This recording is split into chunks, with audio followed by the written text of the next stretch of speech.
Assalamualaikum warahmatullahi wabarakatuh.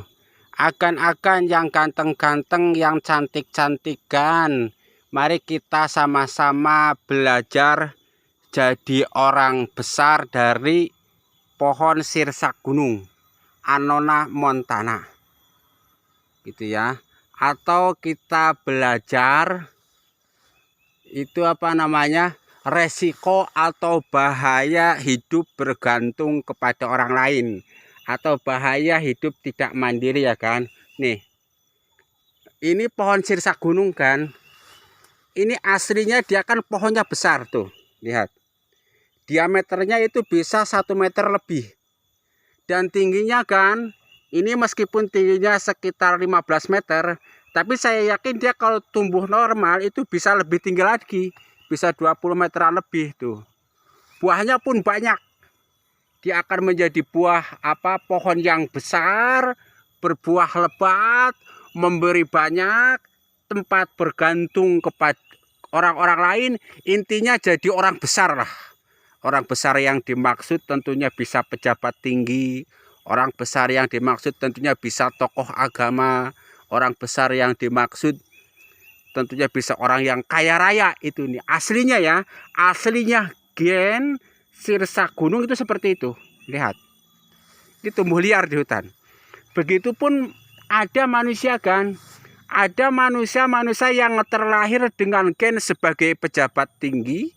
Ada manusia-manusia yang terlahir dengan gen sebagai tokoh agama yang besar, dan ada manusia-manusia yang terlahir sebagai gen orang yang kaya raya, atau terlahir sebagai orang yang punya keturunan cantik, ganteng. Tetapi apa yang terjadi kalau dia hidup di bawah naungan orang lain?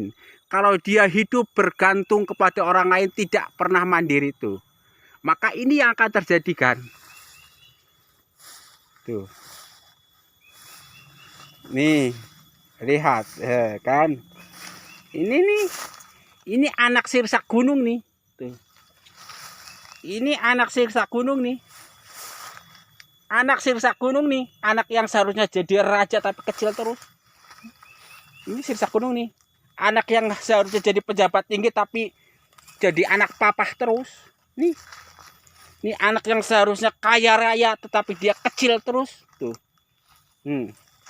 Ini nih berdasarkan pengamatan saya, selamanya dia tidak akan tumbuh tinggi, selamanya dia tidak akan berkembang lebih besar, selamanya dia tidak akan bisa memberikan manfaat lebih banyak. Kenapa?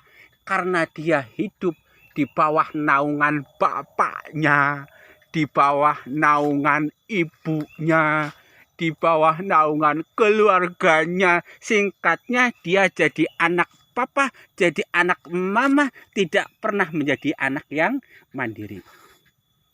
Apa salah jadi anak begitu? Tidak ada yang salah. Kita kan lagi ngomongin salah satu resiko kalau hidup di bawah naungan orang lain, kalau hidup di bawah perlindungan orang lain, kalau hidup bergantung kepada orang lain, kalau hidup tidak mandiri, ya ini. Selamanya jadi orang kecil. Selama jadi tidak pernah tumbuh, pah minta pah, mah minta mah. Ya itu kan resikonya. Salah tidak, benar. Benar. Karena memang dia terlahir seperti itu. Nah, pelajaran berikutnya, kalau nih si anak raja kepengen raja, jadi raja, maka dia itu harus keluar, jangan hidup di bawah ketiak bapaknya.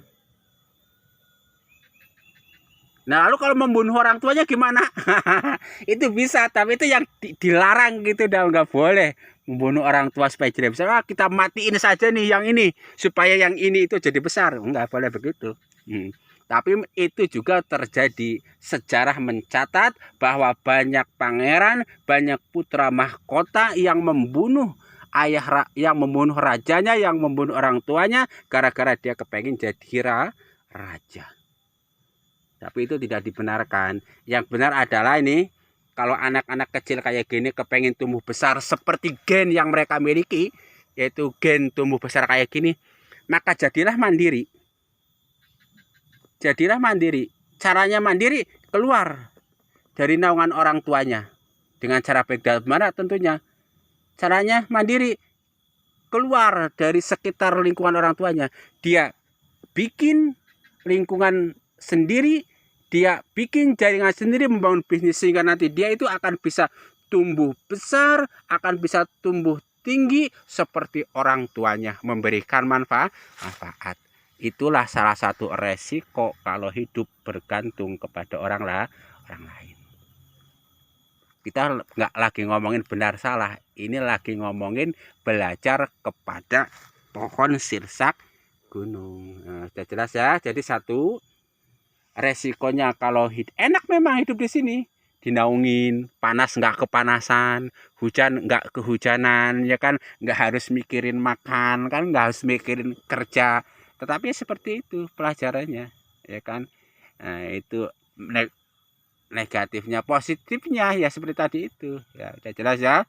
Intinya itu yang ingin saya katakan, pelajaran bisa kita ambil. Kalau kita pengen jadi besar, cobalah hidup mandiri, jangan tergantung kepada orang-orang di sekitar kita. Nah, sebagai umat Islam tentunya kita harus hanya bergantung kepada Allah Subhanahu wa ta'ala. Mudah-mudahan bermanfaat. Sekian dan terima kasih. Wassalamualaikum warahmatullahi wabarakatuh.